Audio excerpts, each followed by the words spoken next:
Si vous pensiez que la semaine dernière était volatile, vous n'avez encore rien vu. Ce jeudi, nous aurons l'indice des prix à la consommation pour le mois d'août. Ce chiffre, ainsi que les données sur le chômage de vendredi dernier, confirmeront en fait dans quelle mesure la Fed réduira ses taux d'intérêt la semaine suivante. À cet égard, nous avons découvert un indicateur macroéconomique fascinant la semaine dernière. Il semble que le marché boursier russe soit en chute libre, et ce depuis le mois de mai. C'est fascinant parce que c'est en mai que les prix du pétrole ont commencé à s'effondrer. Pour information, le pétrole est la principale source de revenus de la Russie pour financer sa guerre en Ukraine.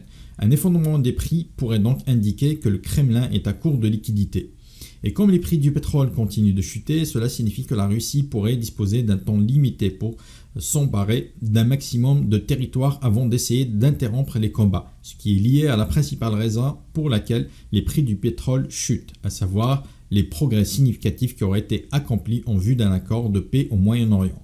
Cela signifie que toute l'incertitude géopolitique pourrait bientôt être reléguée au second plan. Pour rappel, il n'y a rien de plus détestable pour les investisseurs que l'incertitude, de sorte que tout apaisement de ces conflits serait probablement bénéfique pour l'ensemble des marchés, dont le Bitcoin et les crypto-monnaies. Il est intéressant de noter que ces tendances potentielles à la paix surviennent quelques semaines seulement après que les États-Unis et la Chine ont signé un accord de coopération sur la stabilité financière, qui aurait pu inclure l'apaisement de ces conflits. Cela ne serait pas surprenant si l'on considère que nous ne sommes qu'à 60 jours des élections américaines. Les guerres en Europe de l'Est et au Moyen-Orient sont très impopulaires auprès des électeurs américains. Selon un récent sondage, 40% des Américains estiment que les États-Unis devraient être moins impliqués en Ukraine et à Gaza. Notamment, seuls 25% pensent que les États-Unis devraient s'impliquer davantage. C'est tout à fait logique lorsque l'on sait que l'Américain moyen a du mal à suivre déjà financièrement et encore moins à aller de l'avant. Voir des milliards de dollars d'aide envoyés à des pays étrangers n'est pas la meilleure image pour l'administration actuelle. Au contraire, la résolution de ces conflits avant les élections pourrait donner l'avantage aux démocrates, car il réduirait à néant les arguments des républicains. À ce propos, le fait que nous soyons si proches des élections américaines signifie probablement que si Kamala Harris veut se positionner en tant que candidate pro-crypto, elle doit le faire dans les 2 prochaines semaines. Au cas où vous l'auriez manqué, un PAC affilié à la campagne de Harris a commencé à accepter les paiements en crypto-monnaie. Si vous ne savez pas qu'est-ce qu'un PAC et si vous voulez creuser un peu plus la question de l'impact des élections américaines sur les crypto-monnaies, je vous invite à regarder la vidéo que j'ai faite sur ce sujet-là. Je mettrai le lien dans la description de cette vidéo. Nous espérons que c'est que le début d'un changement plus important en faveur des crypto-monnaies. Nous disons espérant, car le pire pour la crypto serait qu'elle devienne politisée, au point de vivre ou de mourir en fonction de ce que fait ou ne fait pas Donald Trump, comme cela a été le cas avec Elon Musk. Comme vous le savez peut-être, Trump débattra avec Harris ce mardi. Ce sera probablement pénible à regarder et cela aura probablement un impact sur le marché des crypto-monnaies. Comme on pouvait s'y attendre, les degen placent déjà leur pari sur Polymarket à propos de ce que Trump dira pendant le débat. Curieusement, les chances qu'il mentionne la crypto-monnaie ou le Bitcoin pendant le débat ne sont actuellement que de 8%, ce qui semble faible étant donné qu'il lance son propre protocole de finances décentralisées.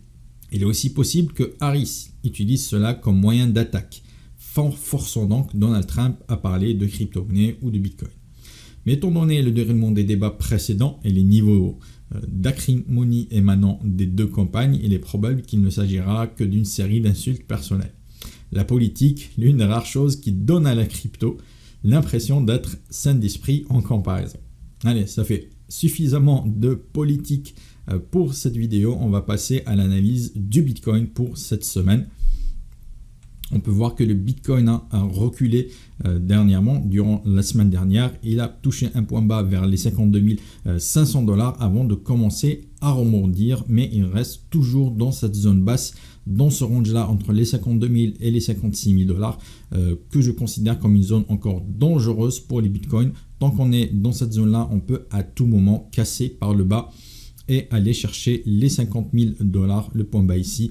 Et si on passe en dessous des 50 000 $, ça peut faire mal sur le Bitcoin. Je ne pense pas qu'on aille sous les 50 000 $ dans les semaines à venir. Je pense plutôt qu'on va se diriger vers un rebond à l'approche de la décision de politique monétaire de la Fed le 18 septembre. D'ici là, comme j'ai dit, nous allons avoir les chiffres de l'inflation IPC. Ça sera intéressant de voir où en est l'inflation, même si la Fed, la Banque centrale des États-Unis, c'est un petit peu plus réorientée vers le marché de l'emploi que l'inflation. Elle est plutôt rassurée sur le ralentissement de l'inflation, mais elle est un peu plus inquiète vis-à-vis de l'état du marché de l'emploi américain. Donc on surveille plus ces chiffres-là. Une reprise donc au-dessus des 56 000 $ sur le Bitcoin, ça serait le prochain catalyseur haussier pour une reprise vers les 62 000, les plus hauts ici. Le pic ici, juste au-dessus des 55 000, vers les 65 000 $ avant de retrouver cette oblique-là. On évolue depuis cette zone-là sur un canal plutôt baissier. On a longtemps mis la pression sur la zone de résistance entre les 72 000 et les 74 000 $. On était toujours sur un biais haussier avec ces retours incessants sur la résistance, mais le dernier test ici a mis en lumière cette zone de support là entre les 52 000 et les 56 000 $. Et maintenant, d'une pression haussière, on est passé à une pression baissière sur la zone de support, dont il faudra sortir, il faudra remonter, retrouver cette zone de résistance là vers les 72 000, 74 000 $ et envisager ensuite une reprise haussière plus solide. On n'en est pas encore là, mais on est là pour surveiller tout cela et vous en parler régulièrement. Si cette petite vidéo du lundi vous a plu, n'hésitez pas à la liker, abonnez-vous si ce n'est pas déjà fait, activez la petite cloche de notification pour continuer à recevoir tous nos contenus. Je vais parler plus profondément de l'actualité et analyser encore plus de crypto-monnaies, d'opportunités sur les crypto-monnaies, dont le live hebdomadaire. N'hésitez pas à vous abonner pour rester au courant. Si vous vous intéressez aussi à l'investissement en crypto-monnaie et que vous voulez passer un cap dans vos investissements en crypto-monnaie, tout se passe dans la Crypto Academy. Le lien est en bas. On fait des formations, des analyses approfondies, des opportunités exclusives, un portefeuille en temps réel de long terme et un portefeuille en temps réel aussi de court terme. Donc n'hésitez pas à nous rejoindre. Je vous retrouve dans le Discord. À très vite. Merci.